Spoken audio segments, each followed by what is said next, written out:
good evening and welcome to Horror. I'm Lee. I'm Chris. And I am Adam. That beats me for a heads piece. There you go. I thought you said no Richard pictures. How dare you? Hold on. So I feel really underdressed. Yeah, you look a bit underdressed. You do look good, but underdressed. So you don't need these fripperies, Lee. You're just beautiful on your own. Yes, so for those of you who are listening in the normal format, we are, as we described earlier, we are recording this on Skype because oh god, that's what it sounded like. It sounded like you were squeezing a balloon before I could see what you. I am sitting on a balloon, and it could pop at any second. I thought I'd add a bit of danger to the whole affair. Christ's sake! Right, you are looking dangerous. Thank you. So for all our normal listeners, thank you very much for listening. And I apologise for the chaos of us describing what's going on. Actually, I'm just going to leave it as it is. For anybody who isn't a regular to the show, thanks very much for checking us out. We're a horror movie podcast. Myself and Adam, that's the buffoon who looks a bit like Tutankhamun with a ginger beard, have been treating Chris to That's some. A good word for it. Well, yeah, I'd like to think so. I think it was a treat for him. Yeah. Until this evening's movie. Well, we might differ on that. That's where the fun comes in. For the last 2 years, we've been, and it's very spoiler heavy, and there will be swearing, and Adam might show his tits. So just so you're all, don't feel you have to. I won't. But the good thing is I can retain my modesty with my side pieces. That would be wonderful. But I thought, it's our first video. So it's our first video episode. So I wanted to, give them something to talk about. Yeah. Give them a treat, just like the treats you give me. It's a visual medium. I thought when I suggested maybe we should do a video thing, I was like, maybe it's asking for trouble. If only I'd known what was going to happen. Yeah, but what's worse about this is escalation. Oh, God, yeah, this is only the first one. Yeah, so who knows what might happen? Where's it all going to end? Well, I think it ends with us all in like full like hazmat suits or deep sea divers gear or whatever like that. Yeah, I'm up for that. Right, so before this gets any stranger, we are going to be covering the Jordan Peele movie Us this evening, as well as myself and Adam have watched. Thank you. There we are. That's us. Myself and Adam have also watched Get Out in preparation. Chris, did you get to see Get Out? No. No. I've been a bad boy. You've let me down. You've let yourself down. So just normally we do a bit of a preamble. Sorry to our normal listeners who are like, why are they explaining everything? But why is Adam squeezing a balloon again? I'm having a drink. What sound effects have you got? Yeah, Lee. I was wondering where yours was. Oh, lovely. Oh, that sounds like a cat blowing its nose. So normally we do a preamble of what we've been watching in the week, but I'm guessing as we've tried to squeeze in 2 films and we only recorded 5 days ago, we probably haven't. But Chris, have you watched anything in horror outside of Us? No. No. I was quite pleased that I watched Us. Yeah, I think you did well. That's the only thing I've seen on TV this week. I did have visions of getting a text from you at like 6:15 tonight. Oh no. Saying, yeah, I still haven't watched it. So that's good. It took me 2 nights, but I did it. You got there. That's the worst bit because it means you watched a good film on the first night and then a massive pile of wank. I disagree heartily, good sir. Well, and Adam, what did you have you watched anything else or just the 2 movies in question? I've watched the 2 movies in question. I did watch. I watched. What's it called? Antiques Roadshow. No, Antiques Road Trip, which it's just an antique show, but they go around places, right? Tripping. There's this place where instead of Morris dancers, they have crow dancers. I've seen it. Yeah. That'll be a festival. My God. Yeah. It's terrifying. It's fucking Wicker Man shit. Because it's I don't know whether it's because it's so badly made or what, but it is just terrifying. And they have to go and talk to the bloke in his crow mask. I mean, you know, I can talk, but the bloke's in his crow mask in the pub, and it's like, this feels like an interview with the IRA. He don't want to give his name. His face is covered. This is dodgy. This is so dodgy. Just missing the voice changer. Yeah. So, yeah, that's the nearest I got to horror outside of Jordan Peele's oeuvre. In that case, before we get... I will say, I've been reading this, though, and it's very good. Oh, I did see you post that on Instagram. Yes. It looks interesting. Folk horror magazine, and called Hellebore. I recommend. So fantastic. Thank you very much. And I am not sponsored. No, nor am I. But I am going to push Brewdog beer because I like it and I'm drinking it. That's fair enough. Whereas me and Chris both feel that only Moe is the way forward. Let's try and push for these sponsorships. Arrow Films, they're great. Yeah, they are great, actually. They are genuinely great. This time next decade, we'll be right there. So what would you like to do, Adam? Would you like to cover Jordan Peele in his entirety, or would you like to discuss his comedy, followed by Get Out, followed by Us? I don't know, really. I think should we get to the meat of the? I don't know. I suppose because I've been watching lots of his sketches and sending them to you guys as well, like the Key and Peele stuff. I've got to say, they are great. They are really good. They are, excuse the pun, as you said earlier, a rabbit hole to fall down. Yes. But the Gremlins 2 one's great. Yeah. And I'll have to send you the one as well, which is, speaking of escalation, which is just people with rivalry about facial hair at work. Yeah, I've not seen that one. Yeah. I saw maybe 5 or 6 today. The only one I'd seen previously was A Substitute Teacher. Oh, yes, yeah. And that's just comedy gold. That is brilliant. I think I can honestly say, I think they're, apparently the reason they stopped doing Key and Peele is because it just ended up on YouTube, so they didn't end up with any money. Yeah, I can understand that.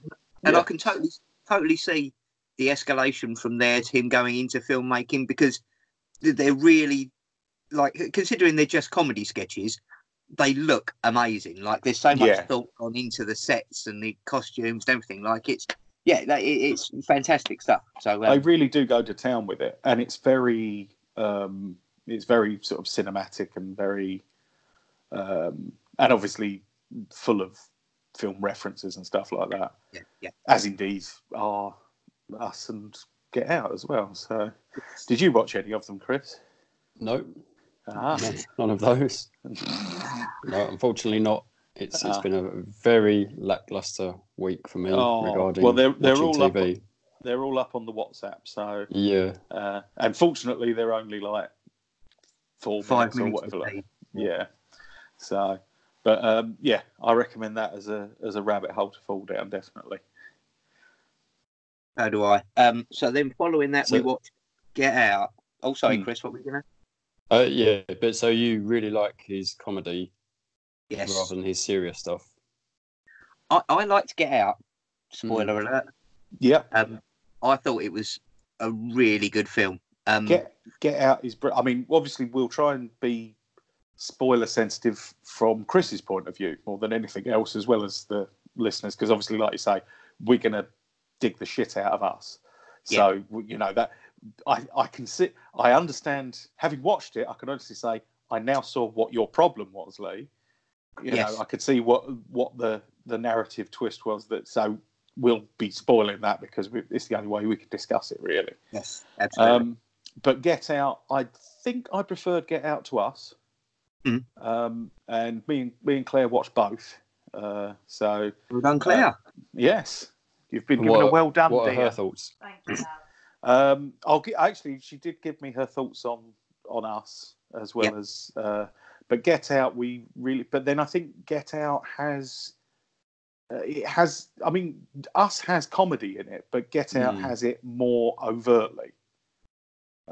particularly his friend in it. Yes. Roy from the TSA, who is just brilliant. But I think, I thought Get Out was really, really good. And oddly enough, do you know what it really reminded me of? The Sorcerers. Oh, God, with Boris Karloff. Yeah, it really reminded me of that because it's that sort of sort of the mind switching sort of shenanigans, etc. Yes, but I thought Get Out was great, and I thought just so well put together. Yeah, and also one of those films where now I'm thinking about it, it's like, oh, every single line in that is a reference to something later on or a precursor to everything. There's kind of like, there's not a line in there that's like, oh, that's how we get from A to B with this. No. Everything in it is very sort of like, I really want to rewatch it so I can go through and be like, really, really heavily, yeah. And sort of, just go through it like that, I think. So the thing that the reason I was excited to see it the first time I was going to watch it is Daniel Kaluuya. Oh yeah, he's fantastic, isn't he? He was amazing. I remember saying to you when Psychoville was first out, like that was the thing I took away from it more than anything. It was like, it's a lot of obviously it's a lot of well-known British actors were in it. So it was Reece Shearsmith and Steve Pemberton, Don French was in it. So to have an actor who'd come from nowhere and be so young and so young, you know, early teens or whatever, and give such an incredible performance. Yeah, he was. Like his comedy was fantastic. It was absolutely perfect. And to stand above and stand out against people that well known and that funny, and people who are known, you know, like you said, established comic actors. And also just to be able to be part of the double act, because him with because obviously Psychoville, for people who haven't seen it, is the sort of follow up that Reece Shearsmith and Steve Pemberton did to League of Gentlemen, and in the style of the League of Gentlemen, they do play a number of roles in it, but they did also have other actors coming in and doing stuff. But for him to be with Steve Pemberton's character, Mr. Lomax, and they are a proper comic double act. They are just brilliant in it. And it's like, you really, and it was just so great, like when at the start of series 2, and then as soon as they came on screen, it's like, yes, because, they're just fantastic. But yeah, no, he really was such a, so sort of like brilliant in that. And then obviously he was in the second Black Mirror story. It was my least favourite of the season, but he was definitely my favourite part of the episode. Like, I was really, as soon as I saw him, I was like, excellent. He's not just going to do this one thing and disappear. He's clearly been.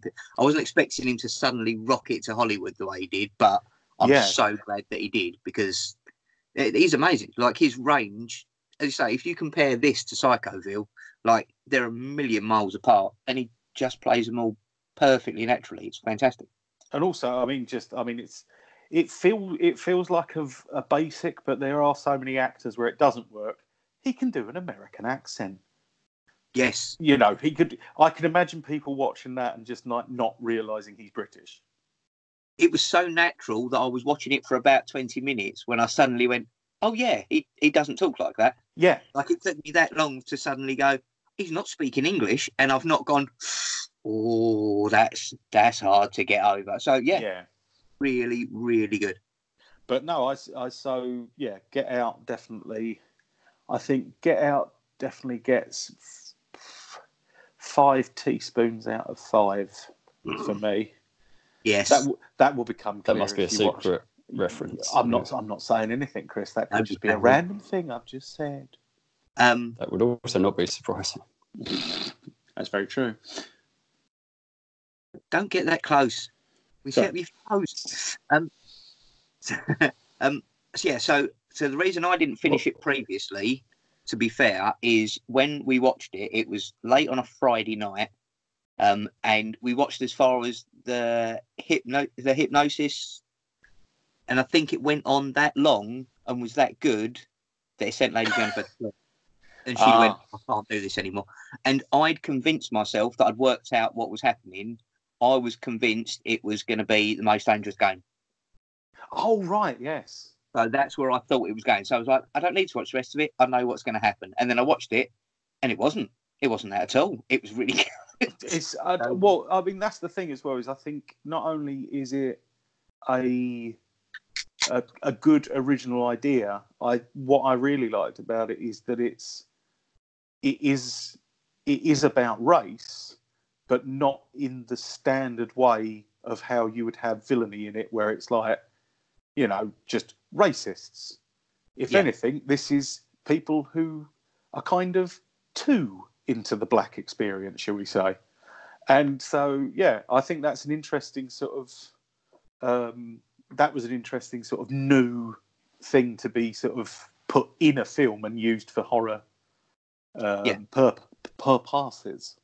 Yes. I think the thing that I liked most about it, which is the thing that I like least about the next film, but we'll come to it, is I think it's what set off Jordan Peele with the M. Night syndrome, which is M. Night did The Sixth Sense. And everyone goes, M. Night, you know him, he did The Sixth Sense. He's the guy who did the big twist. And it's like, oh, it's the big twist guy. Oh, excellent. And I feel Jordan Peele is now, the guy with the social commentary. Oh, he's the social commentary guy. Oh, right, okay. And that's how I feel it's negatively affected us.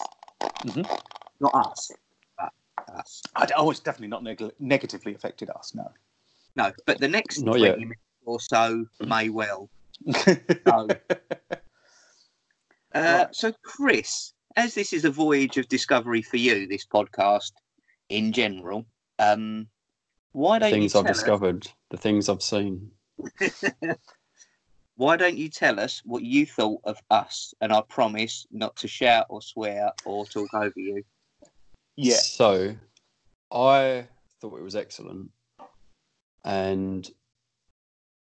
But at first I was affected by what you'd said, and so I was a little bit. I was thinking, what could the twist be? And I also I must admit, I didn't really fully grasp the film until I've thought back over it a bit. And once you get to the end, and then you see how the twist affects everything else. And so, but so I really like it because I think it's good to have films that are social commentary, and I do like using horror for that reason. I suppose in a way it's hard to like it because it turns it from being entertainment into something more serious, and it's kind of possibly depressing, because it's meant to be a reflection on all of us. And who is good, who is bad, what is it that makes you good or bad. So in the end, I didn't feel like there was anyone I particularly liked. Possibly, was it Gabe or Abe? Gabe. Gabe. The husband. Okay, yeah. He was fun all the way through. Bit silly, but he was quite entertaining, I suppose. The son I quite liked, but what I didn't understand the reference. He's called Jason, and he's wearing the mask.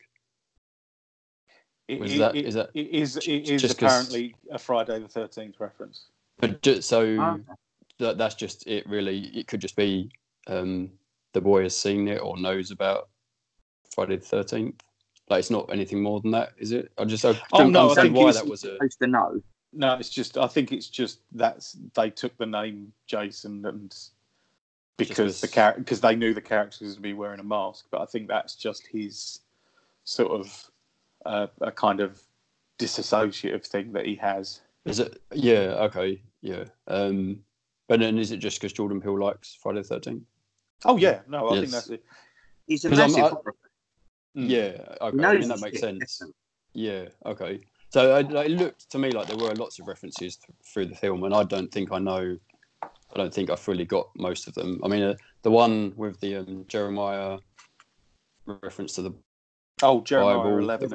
Is it on a box? Yeah. So I'm not sure I totally understood that, but yeah. So I really like the fact that it turned out that she was tethered at the end. And at first I thought, like, why is that necessary?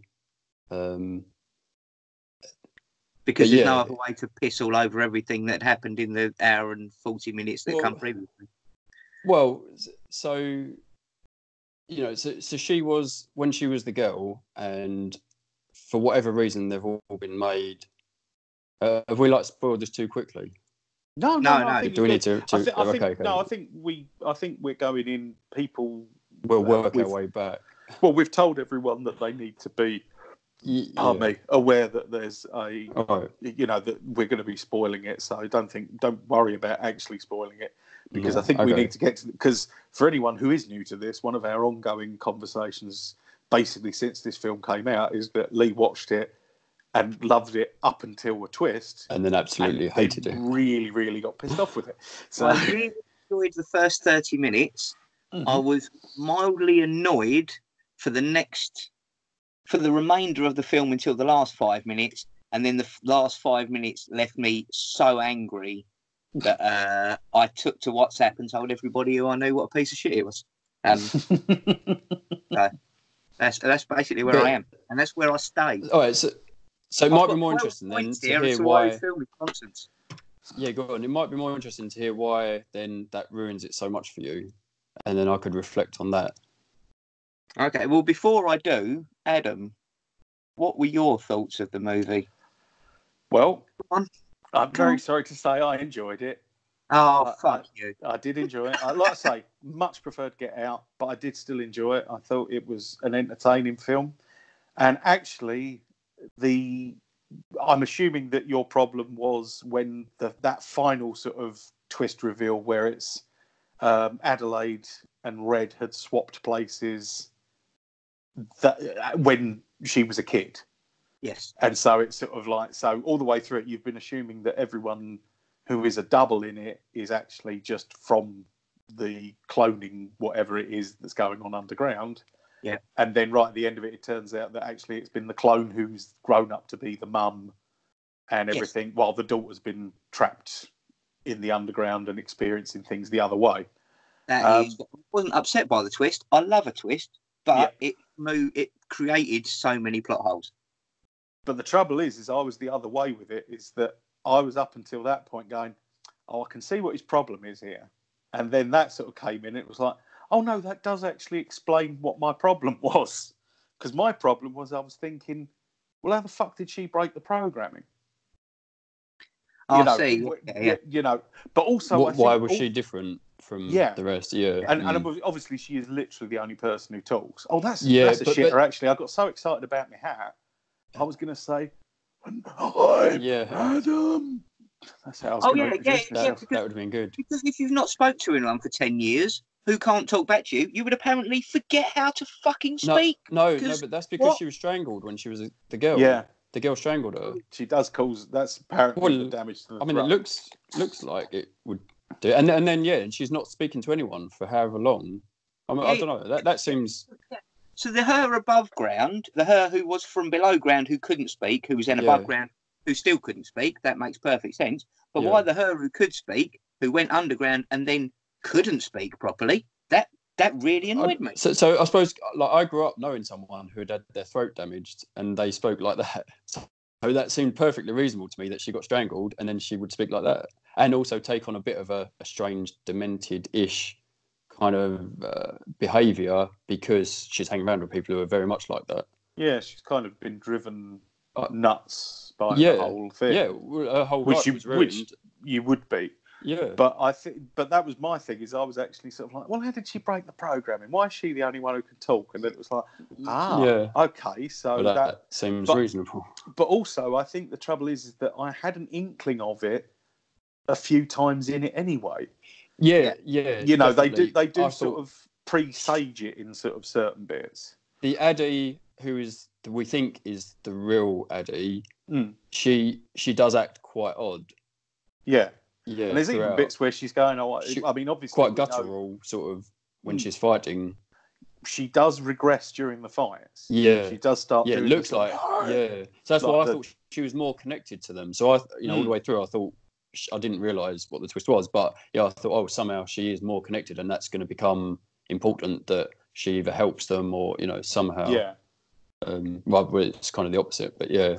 So I did go on a deep dive with this, and there are some very annoying people out there. I mean, we're obviously very annoying to Lee, but there's some very annoying people out there who are now trying to really overcomplicate matters and keep saying, so was Jason switched as well, and that's what, and it's like, no. Oh no! I I thought Jason was just took on some more because she was headed originally. Then he took on a bit of that anyway. Yeah, potentially. I mean, it does. I passed don't on, think it matters sort of either thing, way. But Possibly, maybe not. Maybe none of it makes any sense whatsoever because it's Right. just full of 12 gold. You're 12 points, Lee. So we've had the voice, which go on. I do concur with, to be honest, because there is an element where it wouldn't be. I still think that you would. There's the thing of the strangulation, and also just you're not speaking that often. I mean, fuck me. All I have to do is shut up for half an hour at work and reply to someone, and I sound like fucking Boris Karloff. It's like, so I do, because I don't talk to anyone you know? necessarily. Yeah, Shelley will get back and she'll be like, "What's wrong with you? There's something wrong." No, I just haven't spoken to anyone all day. Like, I just sound a bit, You just turn around and suddenly, Yeah. oh, that's fine, thank you. You forget how to talk, and you talk breathing in instead of breathing out because you wouldn't. It's just no. Right. I've marked it off. I'll put it down as a no. I'm going to take your, I vigorously the only one disagree you get with your analysis. Right, so are we ready? Are we ready for the other 11 points that I Give it wrote? to us. Oh, The thing is, they start off like pretty normal writing, and by the end, they turn to massively angry, lots of stops and lots of... Starts looking like Scott Fox's confession signature. Okay. So, right, so the first thing that I had on here is... So, presumably, it's never explained, and that's fine. I'm not going to get upset about the fact it's never explained. But somebody has cloned everybody in America and kept them all underground. That can only have been the government. Surely, are we in a consensus? Oh, no, that was my assumption from it. Yeah. And weirdly enough, there's an interesting thing, because I've been sort of watching Jordan Peele interviews and stuff like that. Jordan Peele is not one of those, he's not a sort of David Lynch director. Where it's like, oh, it means whatever you think it means. Or he's very forthcoming. But the thing that he has withdrawn talking about, and as to whether this is because he doesn't have an answer, or just because it's easier that way, or because he's saving it up for something else, he refuses to be drawn on exactly what the origin of that facility is. Okay. So I think just very quickly to go back, just before I get into all the negativity, the positivity, because I did put those down. Shouldn't that come afterwards? Okay, all right, I'll do it that way around. Right, so the government has built this secret underground facility. That seems far-fetched, but it's a lot of horror is far-fetched. No.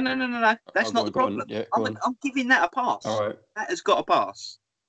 Why is the entrance to it not a massively heavy guarded entrance in the desert? Why is it at the back of a house of mirrors on the busiest boardwalk in the United States of America? Genuinely, I agree with you on that one, because that's sick. No, definitely, I would say that's definitely true, because it does seem to. I mean, the whole point is that they say that they were abandoned by whoever was running the program, whatever. So, in a way, like you say, I mean, there wouldn't necessarily be guards there, but it does seem a bit of a weird one to stick it at the back of a funfair. It's asking for trouble.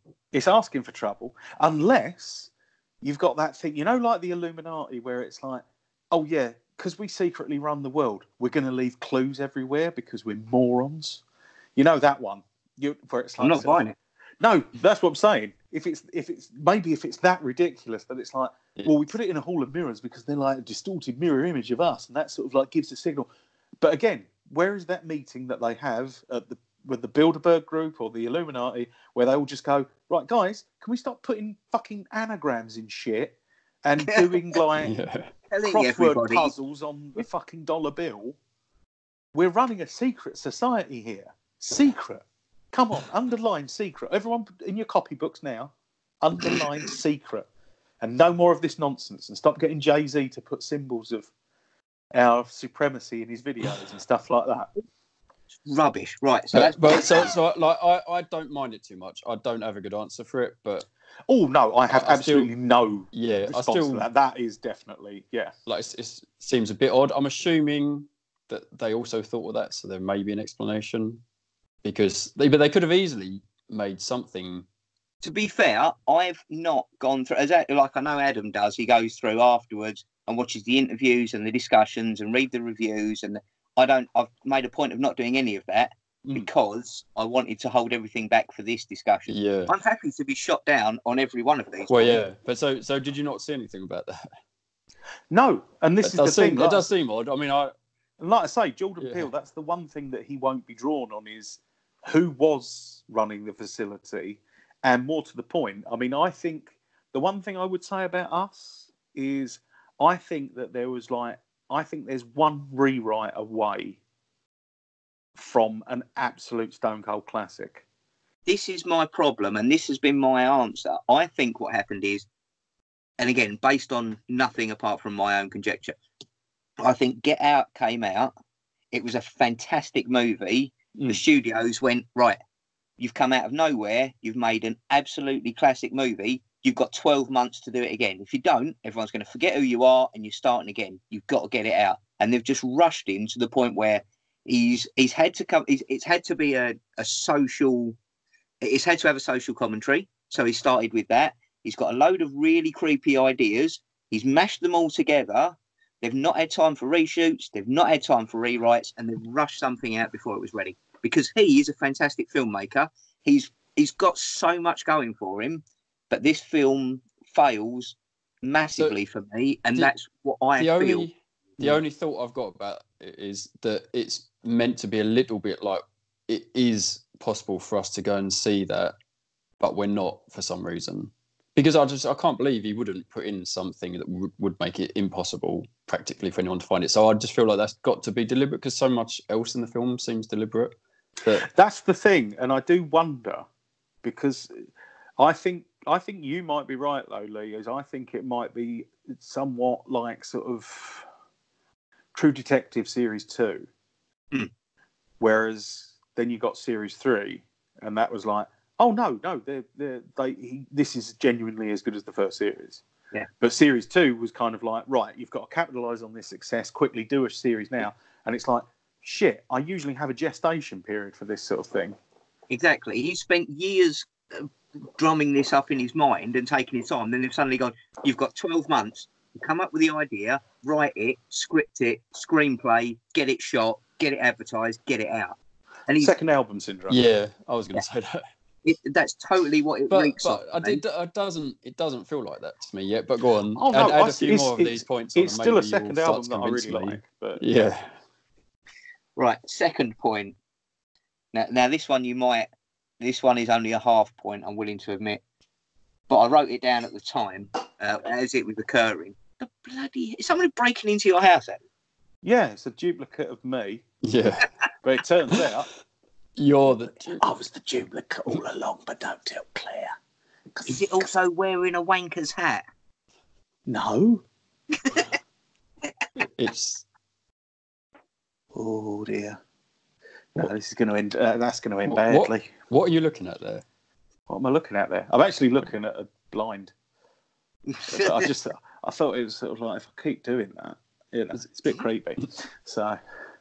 sorry, right, I'm dragging us off topic and my battery's running out. So the next one I've got, what was the odds of her running into herself? Like, so she's worked... So this one girl has worked her way out.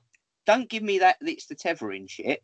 This girl was worked out, this is where the exit is. I can make my way out. So why does the other girl just happen to bump into her at the top of the... It seems a little bit... Because that's the point, though. 330 that makes the whole story. If they didn't do that, it wouldn't make much of a story. Excellent. Well done. Yeah, so it happens because if it doesn't happen, the film's dog shit. But the fact that it does happen means the film's dog shit. Yeah. But go on. What do you think, Adam? Well, because at that point the tethered are just replicating what their people above ground are doing. Yeah, Okay, so it's so kind of a mirror. So as she approaches the entrance at one side, no, but she's approaching but they don't the copy it. entrance. Yeah, it's not. At least when you see them all doing that, Yeah. they're copying it, but not perfectly. And this takes me to my next. This skips me forward to a point that I made later, which is if they're replicating what they're doing, but not quite perfectly. So you saw them all standing in the corridor at the bit, pretending like they were on the roller coaster, and all the rest of it. So when they're replicating what people above ground are doing, and they're taking a shit or having a piss somewhere, that underground was absolutely spotless. There wasn't even any rabbit turd, and there was rabbits everywhere. So they might have toilets. Why is it not? Why is there no shit everywhere? Like the rabbits probably ate it. They eat it. Yeah. You lot are just making that. In fairness, yes, that is another one. I guess that might be. Yeah. I don't want to sound like I'm nitpicking. No, like they're fair points, but they don't bother me enough yet. So. You might get me, but it's the little shit. Yeah, go on. Right. Why does shit? Right. So just to get a grip, because it's going to get confusing now, talking about the girl pre and post dealing. So it's down on IMDb as Anna and Eartha. So are we saying that Anna is the woman whom we follow as the mother? I thought her name was Adelaide. Adelaide and Red. Oh, is it? Hang on a minute. I've just read it in a rough. I didn't hear Red. Does that get mentioned? I don't think it does. It's only in the end credits. And they're wearing red. Yeah. Look, Adam's wearing red. What does this mean? Oh no, you're right. Sorry, is a duplicate. I was looking at the wrong person. You're right. Sorry. Right. I was told that I had to wear red. Right. So Adelaide is the one who is above ground, but it was originally the one from below ground. Is that what we're saying? And Red is the real her, who is now been put in the other one's place, who's the evil one. So that's how we'll regard it that way. So when we're talking about Red, it's basically when we're talking about Red, it's the up until the age of 8 girl who was above ground, and then spends the rest of the time underground. And now talks like that. And has led this rebellion. Yes. Excellent. Right.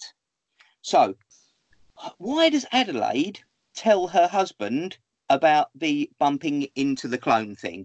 If she was the clone, obviously doesn't want everybody to know about it and wants to keep it a secret, why does she have that interaction with him in the bedroom where she tells him all about, I went to the fair once, I bumped into my exact doppelganger in the Hall of Mirrors? Why would she do that? I wondered about some of this. So did she know about it all? Did either of them know? It's because when Red is explaining her life down below. Trust me, that's coming. That speech, is the thing of it all. I quite like the speech, but all right, there might be some details you don't like. But yeah, so did either of them, like, it seems like she forgot about it. But traumatic experience, you can wipe out. But did Adelaide know the truth? Again, this is something that this is another thing where I think that a rewrite might have been helpful, because I think you need to iron out that particular part, because although it's interesting, let's face it, if someone says, why are you doing this to you when they've trapped you underground and made you lead this awful tethered life while they've gone off and stolen your life, you probably don't need to ask them. Yeah. No. But it still is... need to do it in 2 different scenes. Yeah. And also, I think that there's from what I can tell, I don't think the intention is that Adelaide has sublimated it. Like, she's not forgotten what she was and convinced herself. But I think it's more she's got to the point of, I've got away with it. So maybe the confession is some sort of panic thing. But like you say, quite why you'd go down the route of saying something bizarre is, what would be bizarre. Although it sounds far-fetched, I would be tempted to say that both of them had a traumatic experience. So Adelaide, growing up underground, pretty bad. Then she strangles the girl, which is kind of mean. So that could be traumatic enough that she then does, and she doesn't really know what's going on. Her parents give her a lot of creative experiences, dancing, a rich life, which potentially, memories do get messed up. It's possible that she then did switch it and think that she was always the good one. Or then it starts to come back in the fights. Yeah, a defensive either mechanism. It's that, or it's a defensive thing where it's like, I've got the feeling that she's going to come up, so I'll preempt this with my husband, because she's the only one she's the only one who spends the whole time just telling them to not do anything. Yeah. Which is, do you know what I mean? Like, it's, whereas the rest of the family either fight or, attempt to sort of ascertain what's going on, and she's kind of like, fuck, I knew this was going to happen. Yeah, I knew I was going to get caught sometime. Yeah, but also but then I think that's also, is it? She's telling them to, stop asking questions, and like her family, she's telling them to shut up and stop asking questions in case she gets her cover blown. It's not her cover, but you know what I mean. It's like sort of it overcomplicate. I mean, speaking of a film, but it overcomplicates things somewhat, So maybe that is the reason behind it. But again, I still think that you have a valid point there. I think that is tick. Point number 5, because we skipped point number 4. What was number 4? No, let's replace point number 4. Point number 4 was, why is she talking like that? Oh, we've done that. So let's swap that with point number 5, which is, you own coffee tables, right? Like, we've all owned coffee tables in our lives and do currently. She's handcuffed to a coffee table that she cannot move. When the woman leaves the room, she can't move that coffee table over to get the fire poker. Who owns a table so heavy you can't? One person in a life or death situation cannot move that table. That isn't even the can here. I really didn't know what she was chained to. I didn't realise it was a coffee table. It was a coffee table, and it wasn't a very strong coffee table because the woman only lightly pressed her head against it, and all the glass started breaking. So it was a shit coffee table, and she couldn't move it 3 foot across the room to get to the fire poker. She had to do it with her funny little feet, which maybe it's just in her contract. You can't move a coffee table. No, she's got it in her contract. I will use my feet in a sort of my left foot style because I've got the ability and I'm going to use it, pal. Like Steve McQueen insisted on the escapes from the prisoner of war camp on a motorbike. Yeah, because he could ride a motorbike. Maybe it's that. Maybe she just puts it in the contract. I don't know. But that's seems like a fair point, though. Yeah, she is tiny. She is tiny, but it's a coffee table. Oh yeah, I'm not. It's a solid cast iron antique coffee table. Yeah. It's wood. It's a glass granite. Such cracked glass that she's pressed slightly against. When you said the cracking, I did remember that bit. Yeah. Right. Why does the duplicate boy copy the other one when none of the others copy their own selves? Nobody else does it. Because the daughter's young. The daughter's young as well. Youngest. But didn't they have to get trained to not mirror everybody? Yeah. No. And so they have to break that programming. But they're all animalistic. Nobody's learned. Oh no! I thought didn't it show her training them so that that's why they could break out. Because up until that point they're just copying. They're mirroring what's going on.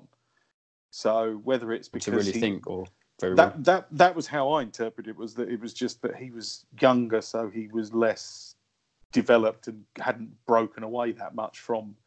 Because the whole thing is with it is you've got to remember is that it does bring in.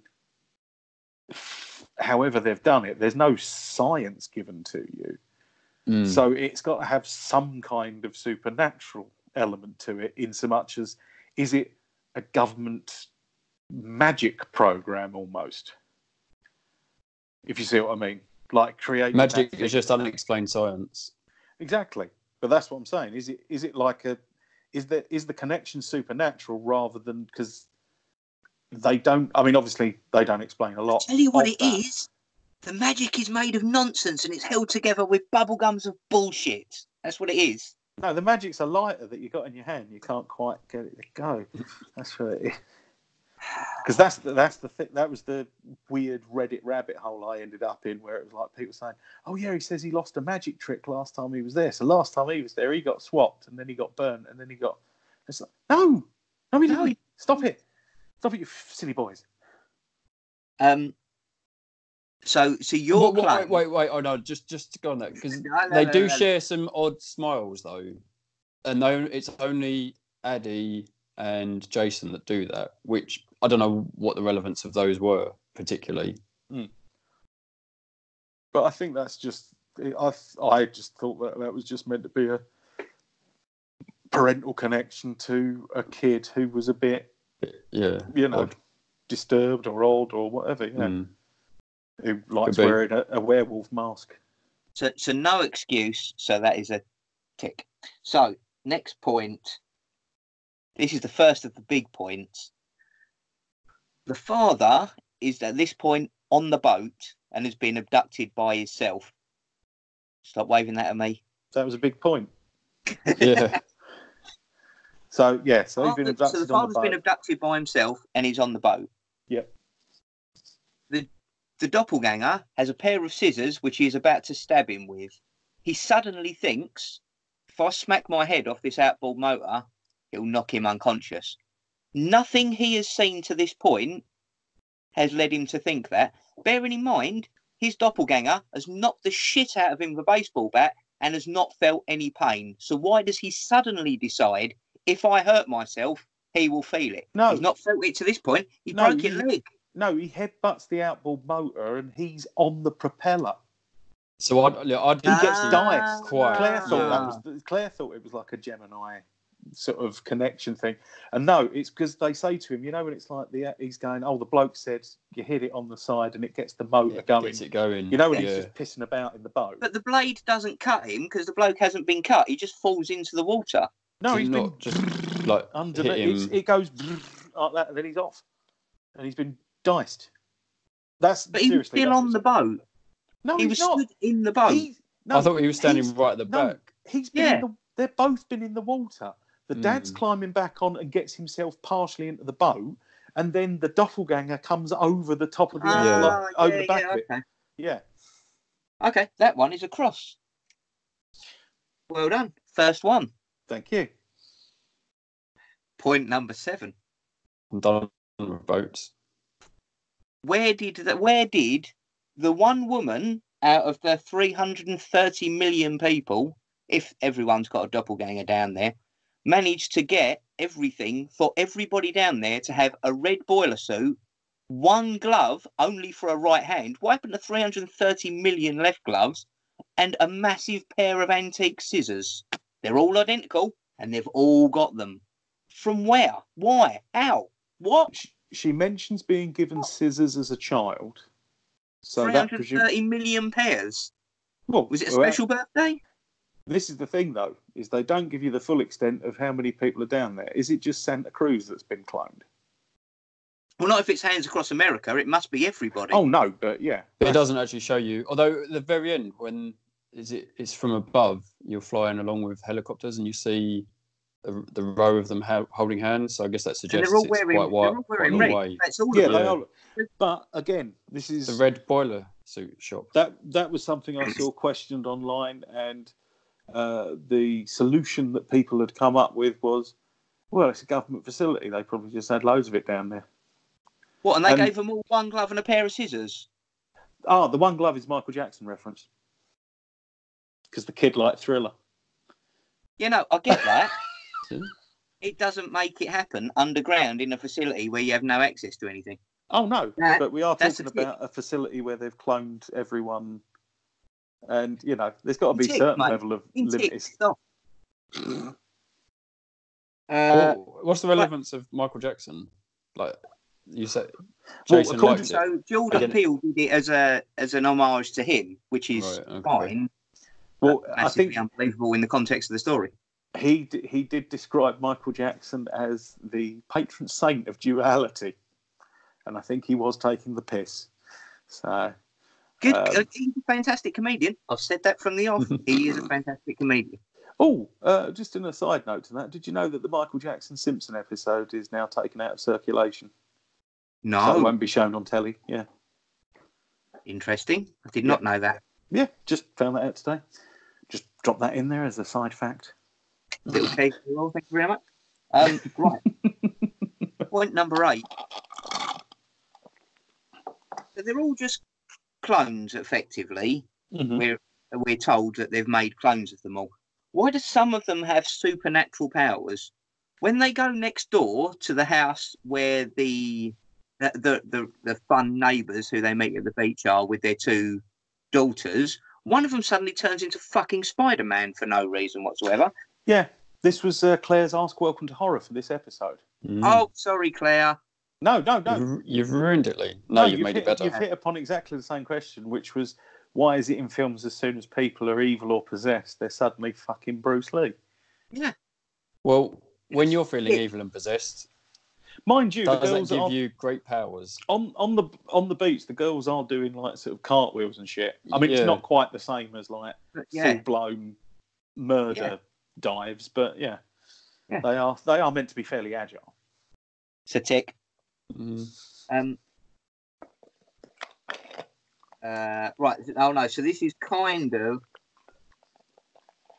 the same as point 3, but I'm doing it again. Over Adam having a drink. Why does the clone son follow the other one to the death? Like, if they've got this kind of duality thing and they're doing that, that's fine. But literally, he lets himself get burnt to death to follow this other little prick for no. He really likes fire. Yeah, he's born to the of point fire. where he's going to die from it. Well, to the point where he's melted off his face. I really like cars. I'm not going to go out and smash one into a wall just because I'm like, well, I really like cars, so I'm going to die. Yeah, but I think it's also just that the kid's not exactly. None of the rest of the tethered are particularly all there. All right, I'll cross that one out only because I'm feeling generous. Page 2. Yes, so this is the one that explains me. Why does... That's page 1 now because I can't remember the name. Right. Yes, so why does Red explain to Adelaide twice the entire backstory of they're clones of everybody, they're all underground, we're exactly the same as you. Actually, when did she do it twice? The line, we're exactly like you, and what have your people done? They're the same people. Yeah, because it's in the classroom as well, isn't it? Yeah. So when she's talking about the people, it's in the classroom is when I've made this point. That's the second time, yeah. So Red is saying, look what your people have done, or something along those lines. I've written your people, ! When that's her people, because she's been swapped places. We don't know that yet, which is why that line didn't jump out at me as being bollocks at the time. But is because they're her people. She's the one who's been swapped places. She's not part of that clone universe. But does she definitely know that? Well, more to the point. Yes, of course she does. More to the point, Adelaide is now part of that world. Adelaide is now part of that world, and Red has decided that she's going to bring about a revolution for the people who were left behind. She now identifies as tethered, almost. She's like sort of, we are Americans, not I am American. Yeah. It's we are Americans. When they ask her. And it's like she has decided she's fucking cracked. She decided she heard God whilst doing ballet, who told her to formulate this plan of dressing everyone like a cross between Michael Myers and Michael Jackson, and reform the Hands Across America charity thing as a fucking murder performance art. She ain't running with a full deck. Crazier than you. Really. Right, point 11. Hang on a minute. That was a cross, was it? So this is the one that we jumped to earlier, which is the one of if they're copying the ones above ground, why is the place absolutely spotless? If they've been abandoned, who's going down and cleaning all that stuff? The entire place is clean. It's because they've cloned the cleaners. That's what it is.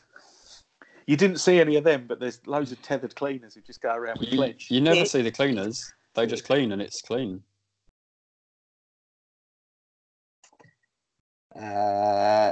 And then we're back to this point again, where so that they seem to go back on the last point with the murder, where the one where the real above ground one is inflicting pain on the other one or on themselves, and it seems to affect both of them, but only at certain times. Which bit's this? Oh, or just at various points, or yeah. I don't know what bit, because there seems to the one thing that seems to be in it, and I don't know if this is the case or not, is, and again they should have explained Red's plan better. Yeah, is everyone seems to just be only allowed to kill themselves. Everyone is. Do you know what I mean? Everyone seems to only kill their double.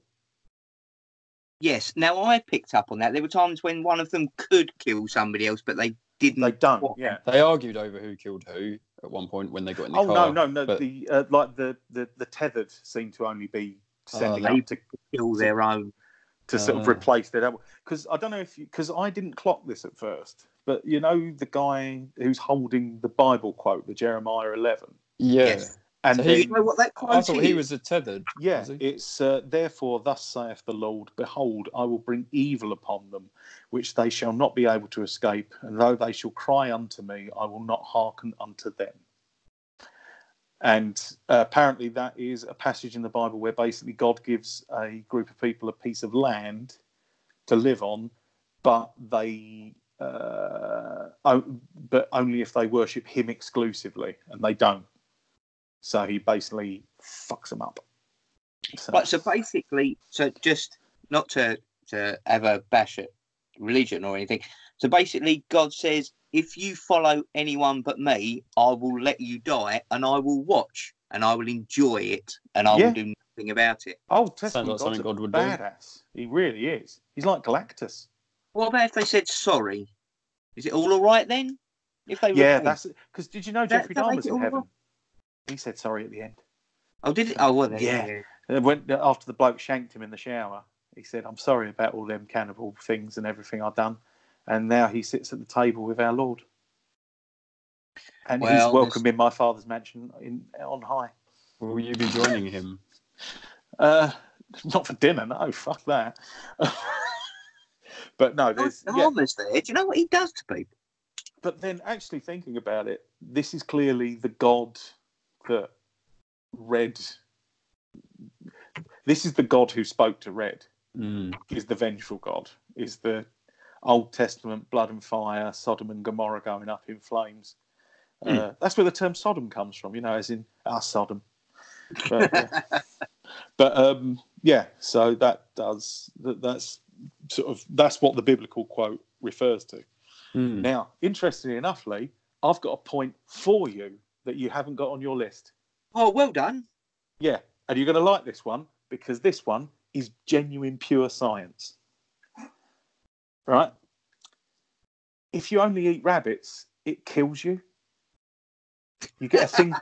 No, you get a thing called protein poisoning. There's not enough fat in rabbit meat. And if you eat exclusively rabbit, you end up with a malnutrition called protein poisoning that's also called rabbit starvation. What if you eat the bones and the hair and everything? I think if you boiled it down and ended up like creating with rabbit goop. A rabbit goop, but that's not what they're implying. They're implying they're just eating them raw, aren't they? He says that you have to eat raw rabbits. Raw rabbits, raw rabbits, raw. But rabbits does lead us to an interesting Jordan Peele obsession. Rabbits? Because Jordan Peele reckons that rabbits are another sign of duality in that they're meant to be fluffy and lovely, and then you look in their eyes and I heard an interview with him where he's going, "Yeah, you look in their eyes," and then started quoting Jaws. And I like a doll's eyes. And They that's why I rolls like back. him. Yeah. I've forgiven him for everything of this. This film's a piece of shit, and I will not blame him for it. I think it's entirely the studio rushing him. I do everything think that else I've seen him do is really good. So yeah. Well, I mean, like I say, I mean, if you want like the deep shit that's going on in there, so you got the rabbits in the opening cages, of which there are 11. interesting. So 11. Well, that's nearly an amount of points you had, Lee. Zora. Yes, you had.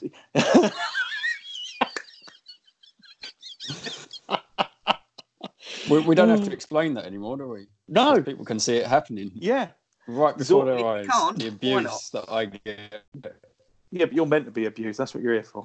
Yeah. I'm So- going to hold or you down in therefore. that cage later on. You watch. But Zora has 2 T-shirts. One has the Vietnamese for rabbit written on it, and another one just has a picture of a rabbit on it. When, as we now know, Adelaide, the formerly tethered, when she's in the psychiatrist's office, she's playing with a toy rabbit and lining all the other animals up. So, like, you know, so it forms a sort of where's the line I had from Jordan Peele about what was it he said about rabbits, where it was they have a duality of being cute but terrifying. Put a rabbit brain in a human body and you have Michael Myers. And it's he's right, because it is that sort of, because they're nasty fuckers as well. They will give you a nasty bloody I savage. always thought that about cats, because cats look cute and fluffy, but they're relatively evil, and whereas spiders mostly just run away from you, whereas everyone thinks they are evil. You know? I think that's something more deep seated. That's a response to but it's also tiny things out of the corner in of your eye. United Kingdom, you know, we have the nicest of spiders here. That's true. Really, because I think also you've got with a cat, cats kind of look designed, whereas rabbits look like designed by a toy company. Yeah, he's got a big floppy ears that I can touch him, and he's got a big old chubby and I hug him and kiss him and stroke him and love him. So I wondered if it was a reference to Holy Grail. No, someone mentioned that to Jordan Peele in this interview, and he said no, that is the only true cinematic representation of a rabbit. Is Monty Python and Holy Grail. So now I've gone through all my negatives. I would like the opportunity to go back and go through the positives, as Chris made me wait until now. The reason I love that first 30 minutes is that family are amazing. They're so much fun to spend time with. They've got a really genuine connection. Yeah, it feels it does feel like a family. It feels like a proper family dynamic. Because he's an advert dad. That's what I call him, an advert dad. You know, we're all dads in adverts are hapless. They're sort of, you know, borderline Homer Simpson with slightly more care. Go on. I think that, well, not only that, but also I really like the family dynamic once shit kicks off as well. Like, especially the kids when they're going off to rescue the mum. And she's got and then he just picks up that geode, and it's like they're not speaking. They're not speaking, and they're both like just sort of like starting to synchronise with what the plan is here. Yeah, and also just when they all have that argument about who's got the biggest kill. Yeah. Well, I killed me and Ted. That's what I was about to say, and it's that same thing where with a kid, you're like, my one dream is to get to drive the car. Yeah. You know what? Shit's gone sideways. Everyone's dead. I can drive now because it's the least of our problems now, but it's still the top of my priority list. Like, that was just so me at that age. That's not only that, but also, I mean, what better time? Also, can I just say, that is the one thing this is my Lee point. This is the one bit that annoyed me, was just, for Christ's sake, someone find a fucking hacksaw and get their bloody cuffs off her. Yeah, you kept them on forever. Yeah, I mean, that was a look. I mean, came in useful for the stranglings, but it was sort of. the whole rest of the movie, you couldn't just stop somewhere and get them smashed off. Like, you just need an axe. Surely that must have been deliberate as well, shouldn't it? For some reason. I would assume that it was. Excuses. Well, I think this is the thing, though. Is like you say. I mean, Get Out really has it, and this still does have a lot of deliberate foreshadowing and stuff like that in there. It's like we were saying, the biblical reference turns up as well, because that's even, where Gabe's watching the baseball. Yeah, they're tied at 11-11, and one of the teams is Minnesota, who are the Twins. Minnesota Twins, yeah. Just before it all kicks off, the clock in Jason's room is 11:11. The ambulance they leave in, right at the end when it sort of pans up, you can see the roof number. They have like the code numbers of emergency vehicles on the roof, and it's 1111. And even some people have even said the fact that the guy's wearing a black flag t-shirt. It's got the 4 vertical bars. Oh, do you know? I noticed the black flag t-shirt, and I didn't notice that it's 4 ones. Yeah, so there's a lot that goes in on that side. Also, back on the subject of rabbits, Jordan Peele is a rabbit in Toy Story 4. Nice. So yeah, although how he copes with that, I don't know, because it must be mortifying for him to be, this dread monster. Sorry, I just realised I didn't got through all the stuff that I liked. Oh, sorry, man. Yeah, No, sorry. Just to get through it, because I don't want to forget. People say I'm just a naysayer, like Bobby. Bobby the other day. For those who aren't having this conversation right now, we have a Facebook group with ourselves and Bobby from Not For Everyone podcast. Hi, Bobby. And I said, hi, Bobby. I said, go and listen to Not For Everyone podcast. They're really good. Definitely listen to Not For Everyone podcast. But don't listen if he calls you a contrarian just because you don't like Stanley Kubrick. You can not like Stanley Kubrick and still like the Beatles. And mate, that probably made no sense to anyone apart from. What's wrong with Stanley Kubrick? Lee doesn't like Stanley. Chris, are you just trying to make this like getting back on the positive points of us? Anyway, sorry. So so love the family. Fantastically cast, amazingly shot. Thought the score was incredible. Oh, yeah, so good. And also, did you have 5 on it stuck in your head for the next 4 fucking days? Yeah. Yeah, I'm gonna. What does it mean? What, 5 on it? Yeah. It's a song about 2 people putting money together to buy drugs. So I've got $5. The 5, right? Yeah. Okay. Got 5 on it. Actually, this is one thing that's ultra geeky. Jordan Peele said that he chose that song because the sample in it, that sort of 2-note riff. He said, I've always found it really creepy, and it reminds me of Angelo Badalamenti's score to Nightmare on Elm Street 3. That's deep. That's a deep dive. And that's the problem. Like, I like so much about him and everything he's done but this film, which is why I refuse to accept that it's his fault. Yeah. That was the other thing, the comedy in it. I made a note of that. Like, the comedy, as you say, primarily from the dad.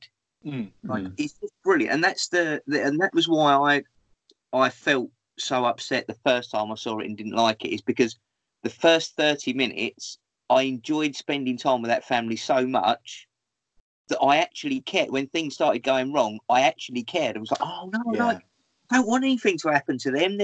Which is my problem with a lot of horror movies, is that it's full of dicks, and I'm like, well, they die, You don't mind seeing them getting cut to pieces because they're all just a bunch of knobbins. Yeah. It's a world of overpopulation, and these people are dicks. Like, it's really not the end of the world. But with these people, you really felt for them. Yeah, and that's what annoyed me. Again, it's that thing. If a film's shit from minute 1, then it's fine, and I'm not missing out. But if a film is really good to a point and then falls apart, then I'm upset, because I'm like, you've got so much potential and you've done so much hard work that you just let it all fall by the wayside over not taking that little bit of extra time, which was how I felt about it.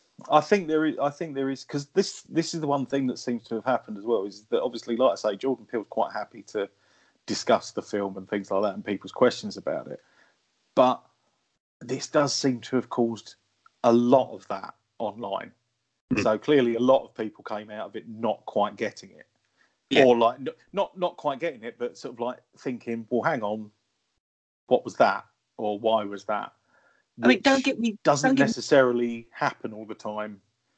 And it's not just the stuff like, oh, why is the biblical quote in it all the way through? Or why is this in it all the way? You know, it is genuinely things people saying like, well, why was she there at that point or whatever? Massive Yeah. plot hole. Like, I can totally put up with a dumb shit movie that is dumb from beginning to end. That's fine.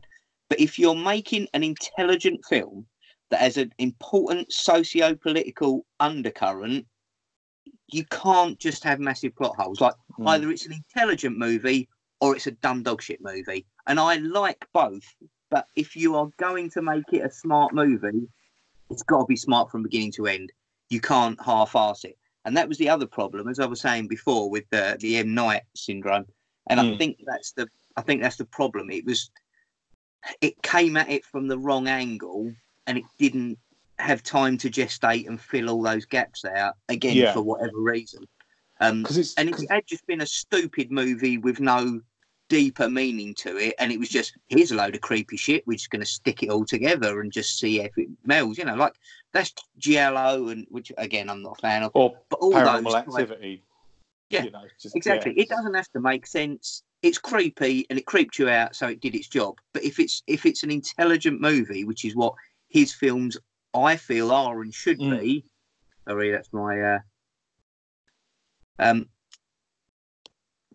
sorry. The phone's going to me. You've only got 20% battery. I've never used this before, so I didn't know how much battery it drains. Use it loads.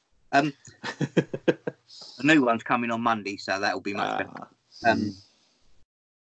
But yeah, so if it's going to be an intelligent movie, it has to cover everything, or it's a dumb movie that explains nothing, and it's just like. I think that's a fair point.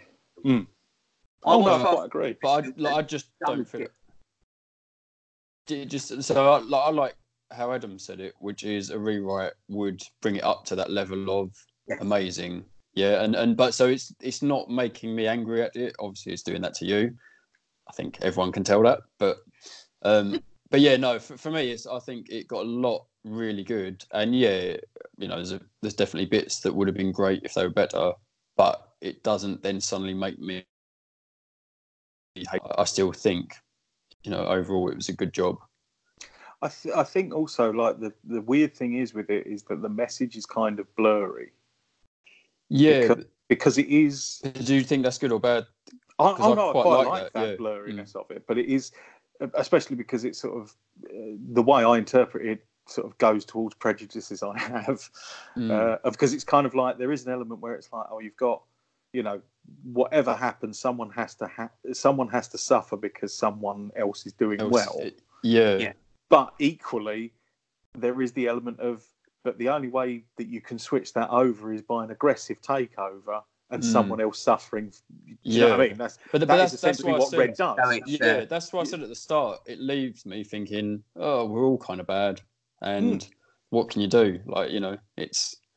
And I wonder, because I had to look it up, like Hands Across America, because I was just fascinated, because it was something I'd seen. And also, you know, it refers back to Invaders Inn, Enter the Florpus. Yes. And wouldn't it have been just so much better if they'd have had that bit, you know, where the cat is stopping people from joining hands? Yeah. And then it cuts to it a bit later and the cat's been arrested and it's just been driven off in the back of a police car. Love that bit. But yeah, Hands Across America, which is obviously what sort of Adelaide/Red gets stuck in her head and decides should form her protest. Because that's what she's watching at the start.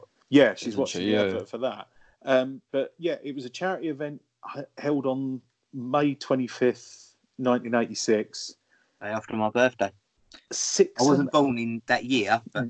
No, but 6.5 million people held hands for 15 minutes to form a continuous human chain. 6.5 million? 6.5 million people did it. And that's across the contiguous United States, which is the 48 states that are connected. So excluding Hawaii and Alaska. So it's basically across that would be the North American continent. From sea to shining sea. Yes. And that is a lot. That is a lot. Like, but what happened was, imagine if we said, like, let's try and organise that. Like, I mean, how? It'd be a lot easier over here. I mean, it's like, I reckon a few thousand would do, all of London, but yeah. Sorry, although you know that one about London being a suburb of Italy. So, but why did they do it then? Well, they did it. It was a charity thing, and participants donated $10 to reserve a place in the chain, and that's how the money was raised. But, and here's the sort of thing where I wonder if this is why it was chosen specifically for this film, is it raised $34 million.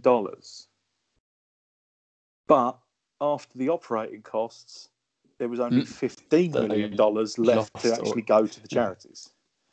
And it's kind of, it's sort of, it benefited, it has benefited people, but a lot of admin. A lot of admin, and half of it is, over half of it is gone. And it feels bad saying only 15 million went to charity, but when 34 million was raised, it still is only. It is a bit bad, isn't it?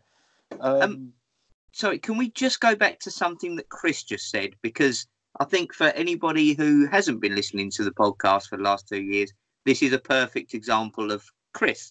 Let me just get this right. So you think that the family who had done nothing wrong until the doppelgangers came and attacked them and then they fought back, you think that they're the bad guys as well?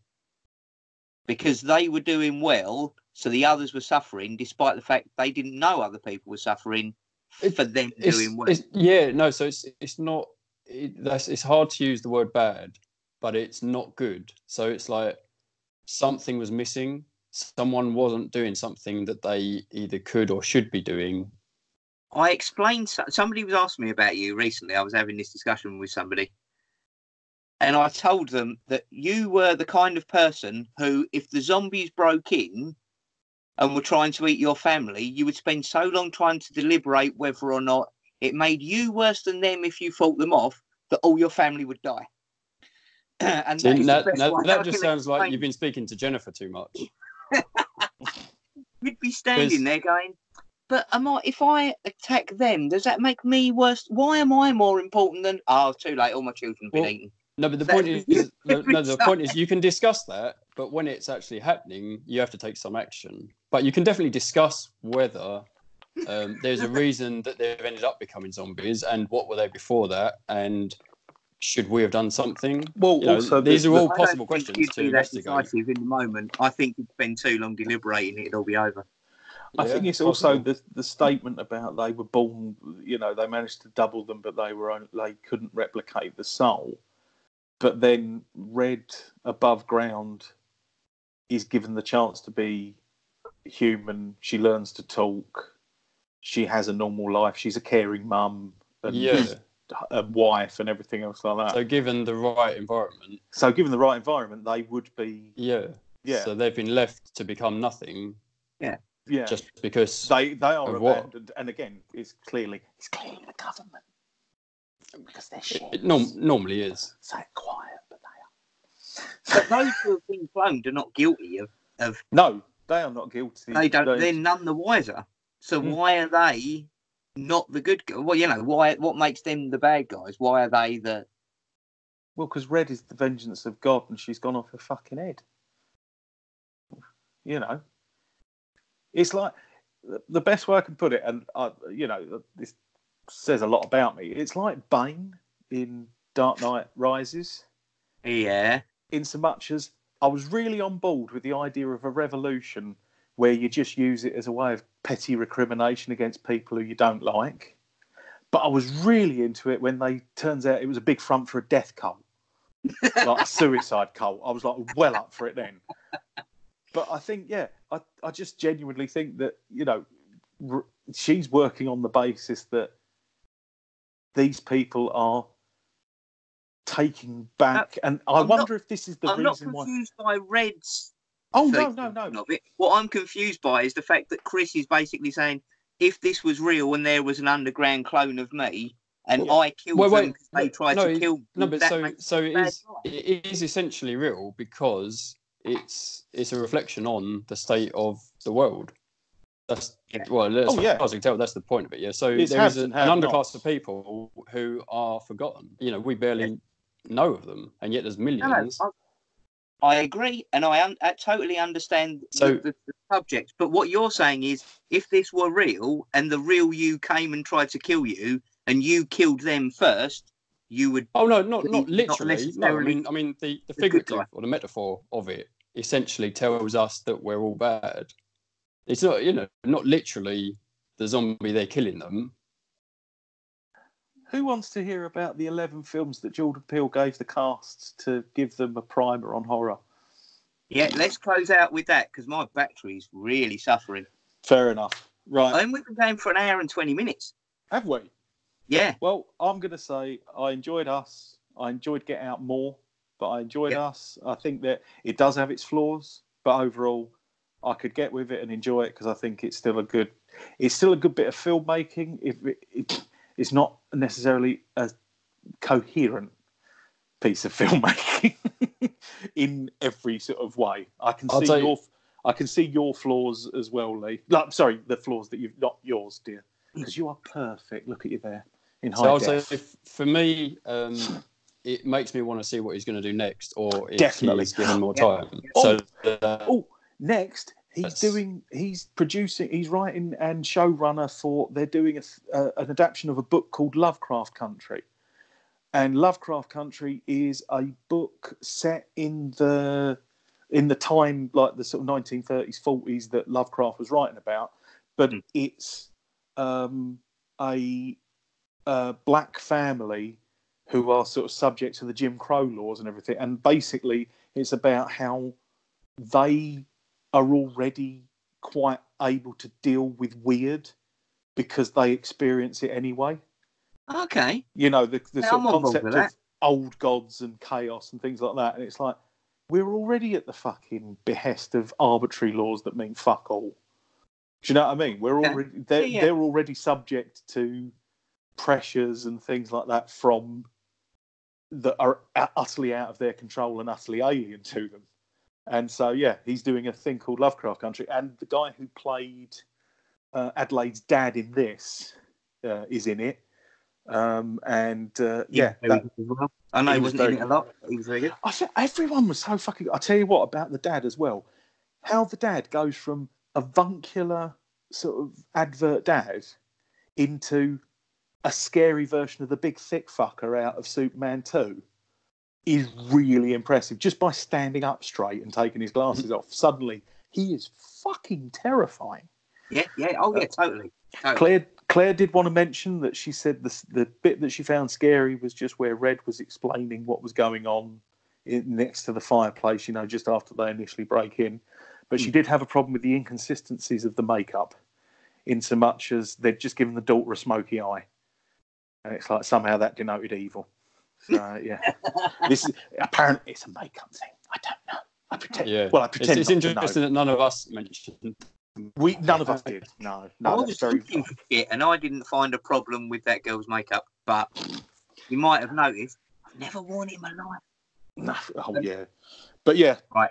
The films were The Birds, Jaws, The Shining, Dead Again, which I don't know if you know is a Kenneth Branagh film where it's like someone.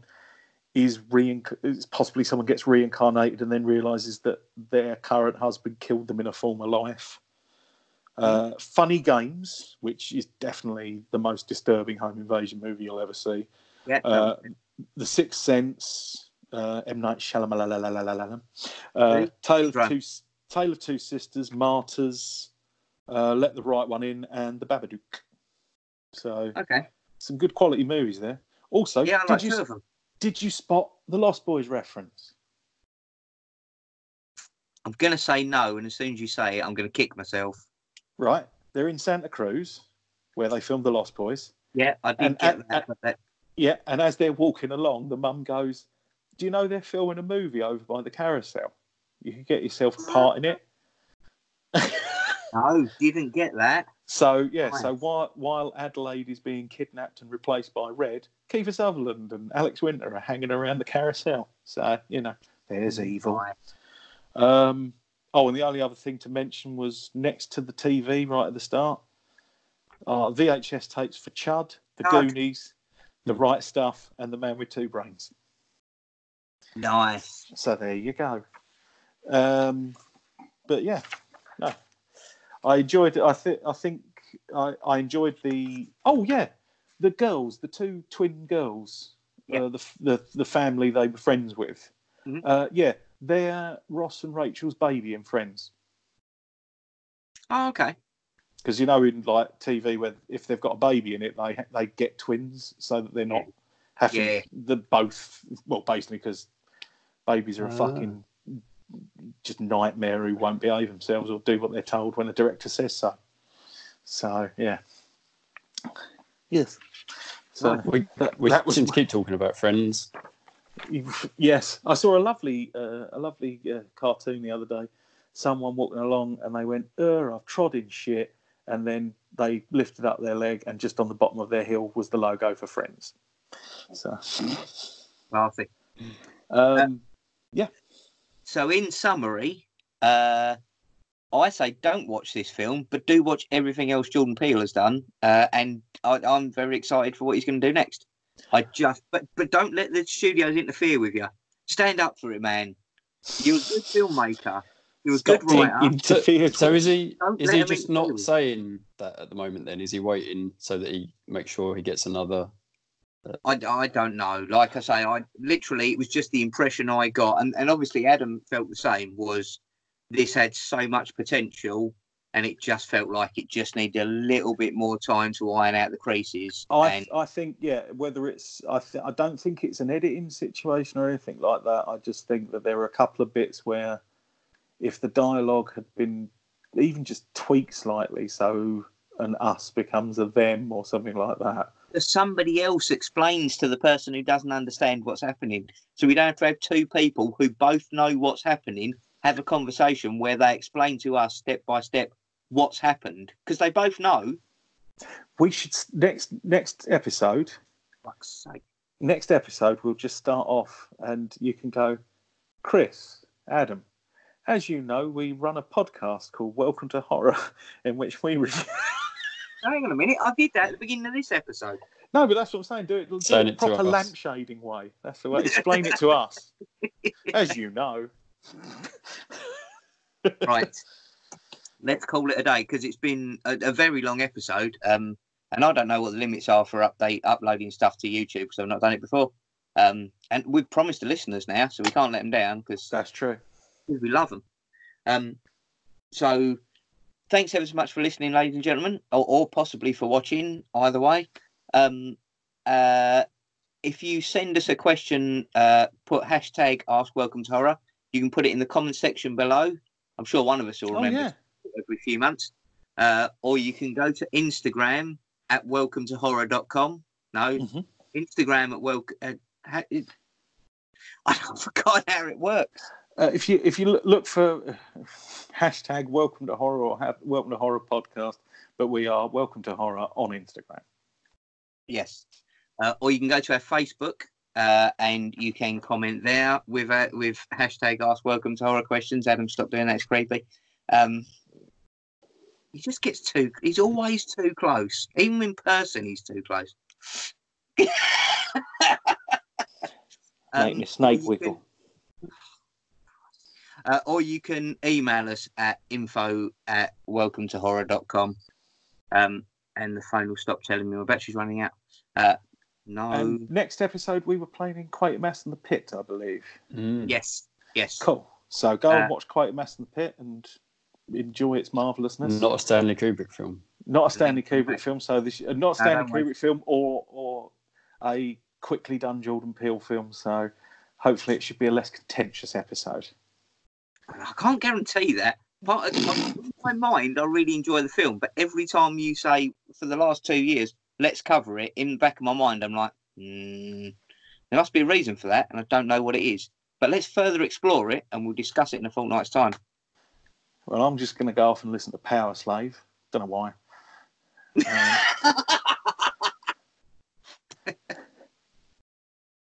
Right. Thanks very much for listening or watching. Sorry about our faces. And we'll see you again in a fortnight. Thanks very much. Bye. Thank you. Bye. Sorry, Jordan. We love you really. We do. I love you anyway. It's only Don't mess up a film again. You did so well. It's good, Jordan. I'm going to watch Get Out now. Yeah, do it. Yeah, watch that. Amazing.